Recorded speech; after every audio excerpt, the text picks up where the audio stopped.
2025-жылдын 23-декабрында Бишкек шаарында күйөөсү тарабынан атылып каза болгон Жибек Рустемованын баласы кайрылып жатат менин дарегиме. Бул резонанс болгон окуя жөнүндө сөз болуп атат. Каралып жаткан кылмыш иши мына канча убакыт өттү. Соттук процесс улам-улам айыптоочу катышпагандыктан 5 жолу улам-улам жылдырып жатат дейт. Анан балдарын эми элестетип эле, бир бала студент, экөө школьниктер, мектепте окуган балдар моралдык, психологиялык жактан абдан жабыркап жатышат. Анан улам ушу ишти созбой карап бериңиздер деп, ушуну трибундан бир айтып коюңуздарчы деп депутаттарга кайрылганы да. Андан тышкары эң орчундуу маселеси Жибек Рустемова көз тирүүсүндө мамлекеттик ипотека аркылуу батир алганда.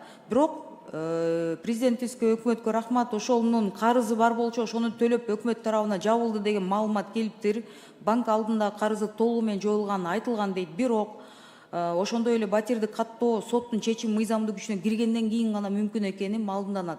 Бирок карыздын жоюлгандыгын тастыктаган эч кандай расмий документтер берилген эмес экен. Урматтуу өкмөт өкүлү, ушул боюнча көзөмөлгө алып коелачы. Эми бул батир биздин үй бүлөбүздүн жалгыз турак жайы болуп саналат. Апабыз жок, жанакындай окуялар болуп кетти деп балдар аябай суранып атышат. Өкмөткө үнүңүздү жеткирип коюңуздарчы деп.